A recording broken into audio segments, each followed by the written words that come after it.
நீதிமொழிகள் அதிகாரம் 23. ஆளுநர் வீட்டில் நீ உணவு கொள்ள உட்காரும்போது உனக்கு முன் இருப்பதை நன்றாய் கவனித்துப் பார். உனக்கு அப்போது அடங்கா பசி இருந்தாலும் உன் தொண்டையில் கத்தி இருப்பதாக நினைத்துக்கொள். அவர் தரும் சுவையான உண்டியை உண்ண ஆவல் கொள்ளாதே, அது உன்னை வஞ்சிக்க விழையும் உணவாயிருக்கலாம். செல்வராக வேண்டுமென்று பாடுபட்டு உருகுலைந்து போகாதே, அதனால் உனது அறிவை இழந்து விடாதே. இல்லாமற் போகும் பொருள் மேல் நீ கண்ணும் கருத்துமாய் இருப்பானேன்? கழுகு போல அது தனக்கு சிறகுகளை வளர்த்து கொண்டு வானத்தில் பறந்து போகுமன்றோ? கஞ்சர் தரும் உணவை உண்ணாதே, அவரது அறுசுவை உண்டியை உண்ண ஆவல் கொள்ளாதே. அவர் தமக்குள் கணக்கு பார்த்து கொண்டிருப்பார். உண்டு பருகு என்று அவர் சொன்னாலும் அவருக்கு உன்மீது அக்கறை இல்லாதிருக்கலாம். நீ உண்ட உணவை வாந்தியெடுக்க நேரிடும். நீ உரைத்த புகழுரை பயனற்றதாகும்.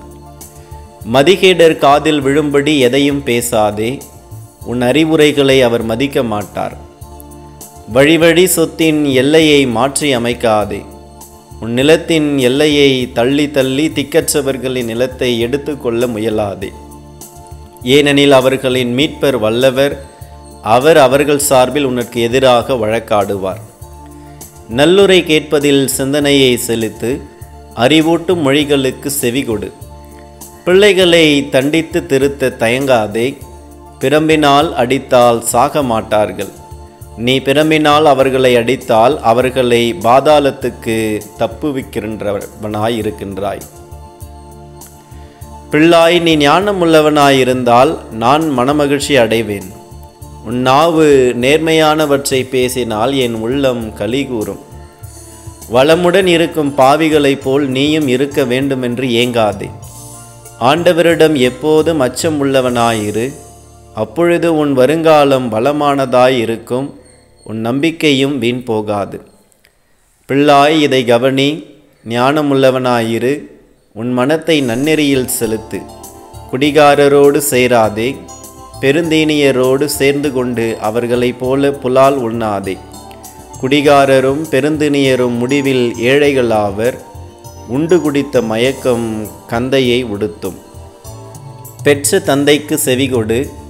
உன் தாய் முதுமை அடையும் போது அவளை இழிவாக எண்ணாதே. மெய்மையை விலை கொடுத்தாயினும் வாங்கு, ஆனால் அதை விற்பனை செய்யாதே. அவ்வாறே ஞானத்தையும் நல்லுரையையும் உணர்வையும் விலை கொடுத்து பெறு. நேர்மையான பிள்ளையின் தந்தை மிகவும் களிகூர்வார். ஞானமுள்ள பிள்ளையை பெற்ற தகப்பன் அவர் பொருட்டு மகிழ்ச்சி அடைவார். நீ உன் தந்தையையும் உன் தாயையும் மகிழ்விப்பாயாக, உன்னை பெற்றவளை கலிகூற செய்வாயாக. மகனே, நான் சொல்வதை கவனி, என் வழிகளில் உன் கவனத்தை செலுத்து. விலைமகள் ஒரு படுகுழி, பரத்தை ஓர் ஆழ்கிணறு. அவள் கல்வனை போல பதுங்கி இருப்பாள், அவள் ஏராளமான பேரை வஞ்சிப்பாள். துன்ப கதறல், துயர கண்ணீர், ஓயாத சண்டை, ஒழியாத புலம்பல், காரணம் தெரியாமல் கிடைத்த புண்கள், கலங்கி சிவந்திருக்கும் கண்கள், இவை அனைத்தையும் அனுபவிப்பவர் யார்? திராட்சைரச மதுவில் நீந்தி கொண்டிருப்பவர்களே, புது புது மது கலவையை சுவைத்து கழிப்பவர்களே, மதுவை பார்த்து இந்த ரசத்தின் சிவப்பெண்ண, பாத்திரத்தில் அதன் பளபளப்பெண்ண என சொல்லி மகிழாதீர். அது தொண்டைக்குள் செல்லும்போது இனிமையாயிருக்கும், பிறகோ அது பாம்பு போல கடிக்கும், விரியனை போல தீண்டும். உன் கண் என்னென்னவோ வகையான காட்சிகளை காணும். உன் உள்ளத்திலிருந்து ஏறுமாறான சொற்கள் வெளிப்படும். கடல் அலை மீது மிதந்து செல்வது போலவும் பாய்மர நுனியில் படுத்துறங்குவது போலவும் உனக்கு தோன்றும். என்னை அடித்தார்கள், எனக்கு நோகவில்லை.